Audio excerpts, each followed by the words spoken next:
Hi everyone, welcome to my channel. ఈరోజు సెషన్లో ఎ రీక్వీమ్ for earth ఈ పోయం గురించి మనం ఇప్పుడు డిస్కస్ చేద్దాం.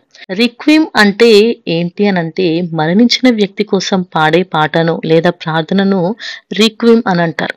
సో ఇక్కడ ఎర్త్ కోసం ఒక పాటని పాడుతున్నారు. అదే ఈ పోయంలో ద్వారా ఒక పాటలాగా రాశారంట. సో దీన్ని రాసినటువంటి పోయట్ వచ్చేసి ఓఎన్వి కురూప్ గారు. యాక్చువల్గా ఈయన రాసింది మలయాళం నుంచి మనకు ట్రాన్స్లేట్ చేసింది ఎవరు అంటే జై కుమార్ గారు. ఓకే, సో ఫస్ట్ గా మనం పోయట్ గురించి డిస్కస్ చేద్దాం. If you see about the poet, Ottaplakkal Neelakandan Velu Kurup, ఇది వచ్చేసి మన రైటర్ నేమ్. ఓకే, సో మనం ఇందాక ఓఎన్వి కురూప్ అనుకున్నాం కదా. సో ఇక్కడ ఓఎన్వి అని అంటే ఏంటి అంటే ఒట్ర ప్లక్కల్. ఓ అంటే ఒట్ర ప్లక్కల్, అండ్ ఎన్ అంటే నీలకందన్, అండ్ వి అంటే వేలు కురూపు. సో ఇది వచ్చేసి ఆయన ఫుల్ నేమ్. ఈయన 1931లో జన్మించారు, 2016లో మరణించారు. ఈయనని జనరల్గా ఏమని పిలుస్తారంటే ఓఎన్వి కురూప్ లేదంటే ఓఎన్వి అనేసి అంటారు. He was a poet, lyricist and professor of Malayalam literature. So ఈయన లిటరేచర్ వచ్చేసి మలయాళం. సో మన పోయం వచ్చేసి ఇంగ్లీష్లో దీన్ని ట్రాన్స్లేట్ చేసిన వాళ్ళు ఎవరు అని అంటే జై కుమార్ గారు. ఓకే, సో నెక్స్ట్ ఇంకా మన పోయట్ గురించి చూస్తే ONV was a prolific writer with over 15 anthologies of poetry. అంటే ఆంథాలజీ అంటే ఏంటి, nothing but A collection of poems అనమాట. సో అలాంటి కలెక్షన్స్ ని 15 కలెక్షన్స్ ఆఫ్ పోయట్రీని చేసినటువంటి ప్రొలిఫిక్ రైటర్ ఓఎన్వి గారు.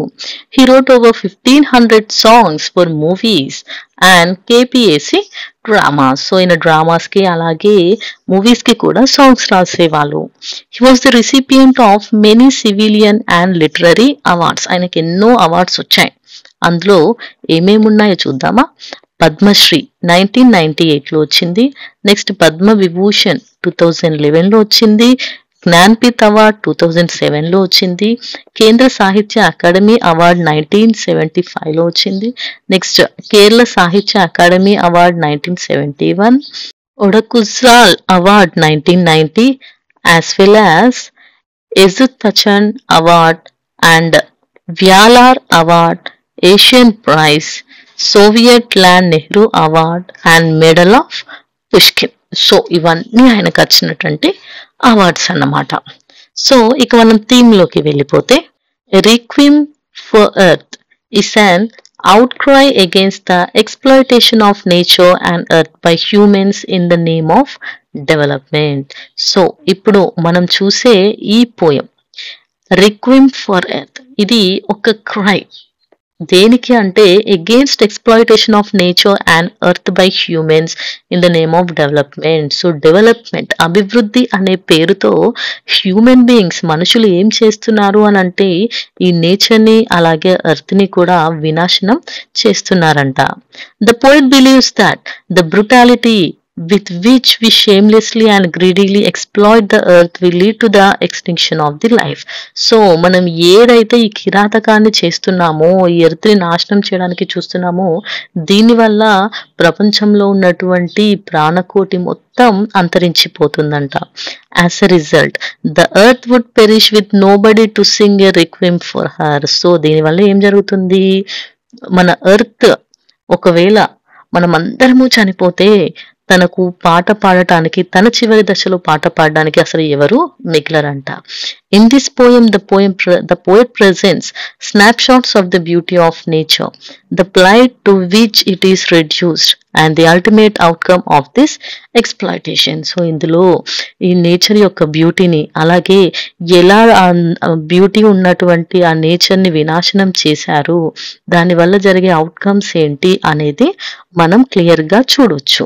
సో ఇక సమ్మరీలోకి వెళ్ళిపోతే, the poem a requiem to mother earth discusses the various ways in which people destroy earth for selfish motives. So ఇందులో మనకి మనుషులు తమ స్వార్థం కోసం ఎలా ఈ ఎర్త్ని ఎన్ని రకాలుగా వినాశనం చేస్తారో అనే విషయాన్ని మనం తెలుసుకుంటాం. The speaker is the poet himself and it is address to the mother earth. ఈ పోయం దేనికి అడ్రస్ చేస్తున్నారు, ఎవరికి అంటే మదర్ ఎర్త్ కి. అలాగే ఇక్కడ స్పీకర్ ఎవరో కాదు, మన పోయెట్టే. The poet depicts mother earth as the mother of all mothers. So mother earth, ఈ ఎర్త్ ని మనం భూమిని తల్లితో పోలుస్తాం కదా. సో ఈ తల్లి ప్రతి తల్లికి తల్లంట, mother of all mothers. He calls her mother of Parayi who gave birth 12 children. So Parayi అనే ఒక లేడీ ఉంటుంది, తను 12 మంది పిల్లలకు జన్మనిచ్చిందంట.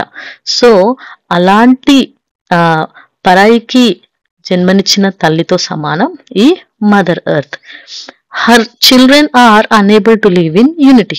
సో ఈ 12 మంది యూనిటీగా లేరు, అంటే కలిసి ఉండేవాళ్ళు కాదు, ఎప్పుడు గొడవ పడేవాళ్ళు. The earth saw them killing one another. So ఒకరినొకరు కొట్టుకోవడం, చంపుకోవడం, ఇవన్నింటినీ తన తల్లికి తల్లైనటువంటి ఈ భూమి చూస్తూ భరించింది.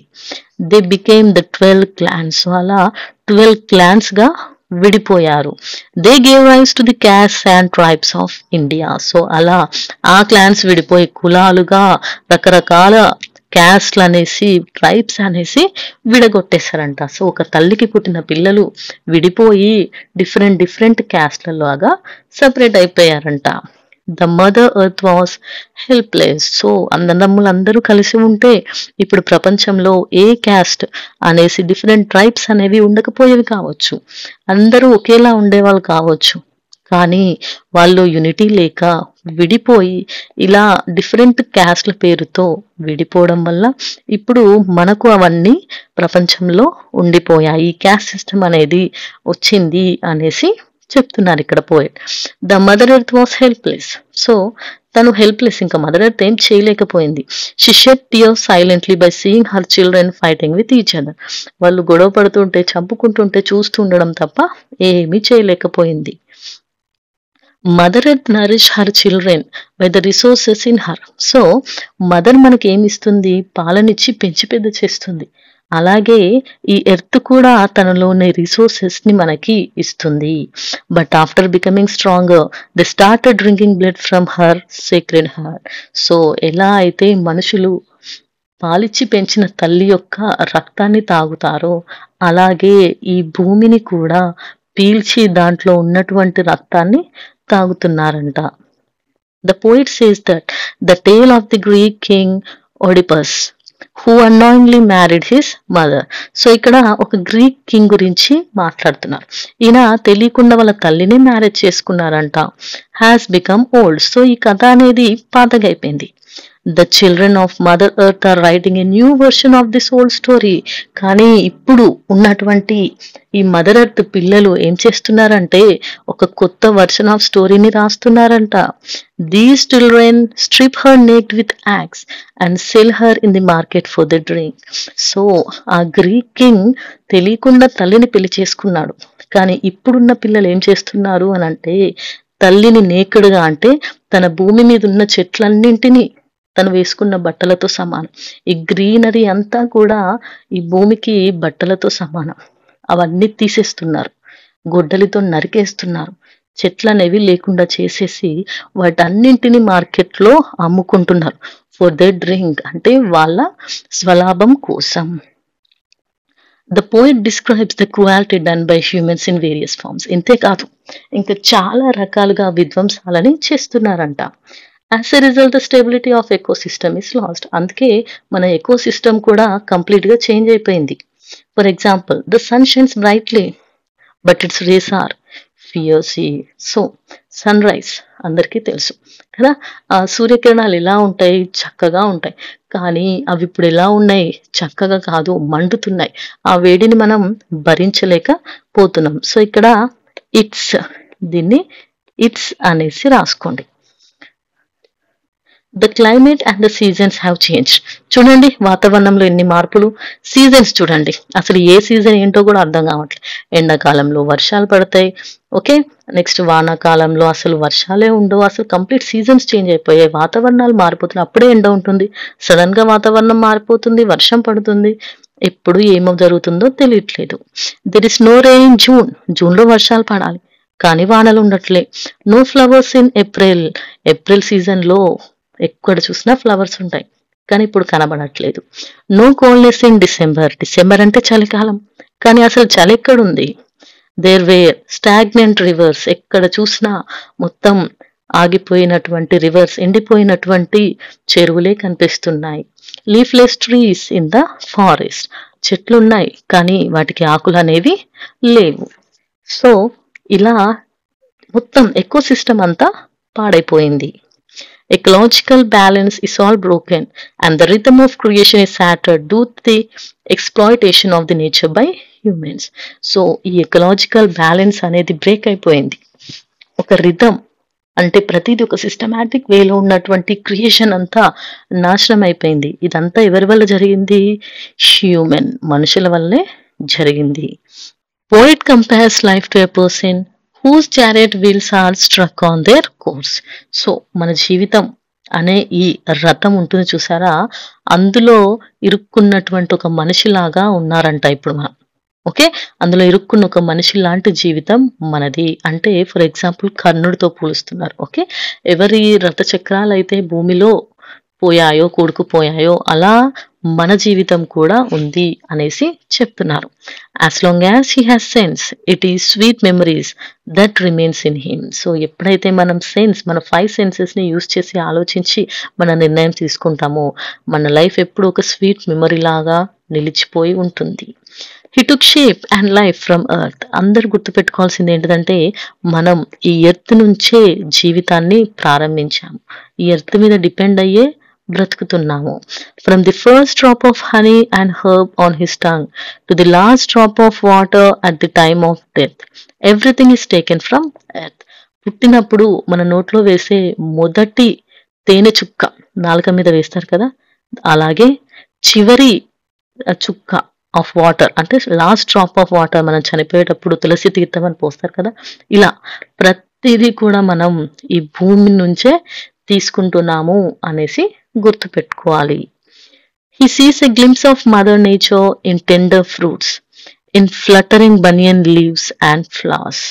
సో మదర్ నేచర్ ఎక్కడ ఉన్నారు? మదర్ యొక్క బ్యూటీని పోలుస్తూ చెప్తున్నారు. ఇప్పుడు ఏమని చెప్తున్నారంటే, ఫ్రూట్స్లో, టెండర్ ఫ్రూట్స్లో, బనియన్ లీవ్స్ అంటే చెట్టు లీవ్స్లలో, అలాగే పువ్వులలో, బర్డ్స్ సౌండ్స్లో, ఎక్కడ చూసినా కూడా మదర్ యొక్క బ్యూటీనే కనిపిస్తుంది. He can see her in everything around him. తన చుట్టూ ఉన్న ప్రతి దాంట్లో మదర్ యొక్క బ్యూటీ కనిపిస్తుంది. She frightens him like a novel and soothes him like an cuckoo. ఒక ఆవుల్లా భయపడుతుంది, ఒక కుక్కు లాగా అతన్ని మంచి సాంగ్స్తో ఊరిస్తుంది. Every night she disappears into the woods and returns with the dawn on her shoulders. రాత్రి మాయమవుతుంది, మళ్ళీ పొద్దున్నే వచ్చేస్తుంది. Every morning she wakes him up and feed him with the nectar of poetry. So ప్రతిరోజు పొద్దున్నే వచ్చి తన నిద్ర లేపి తనని పోయట్రీ, ఆ పోయం అనే ఆ నెక్టర్ తోని నిద్ర లేపుతుందంట. Here the poet admits that Mother Nature is an inspiration to him to write poetry. So ఈ నేచర్, మదర్ నేచరే తనకి ఇన్స్పిరేషన్ అంట ఈ పోయం రాయడానికి. He compares earth to the swan that holds music in her wings, and poet's glory shines from the tips of her beautiful wings. So swan లాగా మన mother earth కూడా తన wings లోనే music ని దాచుకొని షైన్ అంతా తన బ్యూటిఫుల్ వింగ్స్ లోనే ఉంచుకుంటుందంట. Due to the exploitation of the earth she is on the verge of the death. కానీ ఇప్పుడున్నటువంటి ఈ వినాశనం వల్ల ఏం జరుగుతుందంటే, తను చావు దశలో చేరుకుందంట, చివరి దశకి చేరుకుందంట. The mother earth works along the solar highway. So అలా భూమి యొక్క చివరి భాగానికి, అంచుకి వెళ్ళిపోయింది. With tons head and bundles of shame on her shoulder. So ఆమె తల దించుకొని బాధనంతా తన భుజాల మీద మోసుకొని సిగ్గుతో వెళ్తుందంట. ఎందుకంటే she became an out cost because she gave birth to children who killed her. So ఎందుకంటే తనని చంపే అటువంటి పిల్లలకి జన్మనిచ్చాను అని సిగ్గుతో తలదించుకుందంట. Thus, this requiem in advance is necessary, for there will not be anyone including him at the time of her death. So ఈ mother earth already చివరి దశకు వచ్చింది. సో తను చనిపోయిన తర్వాత తనకి ఆ పాటని తను చనిపోయిన తర్వాత ఆ పాటని బాధతో పాడటానికి ఎవరూ ఉండరు కాబట్టి అసలు ఈ ప్రపంచం అనేదే ఉండదు. అప్పటికి నేను కూడా ఉండను. అందుకే ఇప్పుడే ముందే తన కోసం నేను ఈ రీక్వెమ్‌ని అడ్వాన్స్డ్‌గా రాస్తున్నాను, పాడుతున్నాను అనేసి చెప్తున్నారు. He hopes that the soul of Mother Earth will rest in peace. So కనీసం ఇలా అయినా ఖచ్చితంగా వాళ్ళ మదర్ చాలా ప్రశాంతంగా రెస్ట్ ఇన్ పీస్ అంటే ప్రశాంతంగా తన ప్రాణాలని వదిలిన తర్వాత కూడా తనకు ప్రశాంతత అనేది దక్కుతుంది అనేసి నేను ఈ ప్రార్థన పాటను అంటే ఆత్మశాంతి కోసం ఈ పాటని ముందుగానే పాడుతున్నాను అనేసి చెప్తున్నారు. Conclusion. The poem highlights the human impact on the environment, including pollution, deforestation, and resources overuse, which are portrayed as actions hastening the Earth's destruction. So ఇందులో హ్యూమన్ ఇంపాక్ట్ ఎన్విరాన్మెంట్ హ్యూమన్స్ ఎట్లా చేస్తున్నారు లైక్ పొల్యూషన్, ఓకే, డిఫారెస్టేషన్ చెట్లను నరకడం, రిసోర్సెస్ని ఓవర్గా use చేయడము, అలాగే వాళ్ళు చేసే పనుల వల్ల ఎర్త్ యొక్క డిస్ట్రక్షన్ అనేది జరుగుతుంది. The poet emphasizes the relationship between human and nature. So మనిషికి హ్యూమన్కి ఉన్న రిలేషన్షిప్ని చెప్తున్నారు. Where human depend on earth for survival but are also causing it harm. So మనిషి ప్రతిదానికి ఈ ఎర్త్ మీద డిపెండ్ అవుతున్నాడు, కానీ దేని మీద డిపెండ్ అయ్యాడో దానికే హామ్ని చేస్తున్నాడు.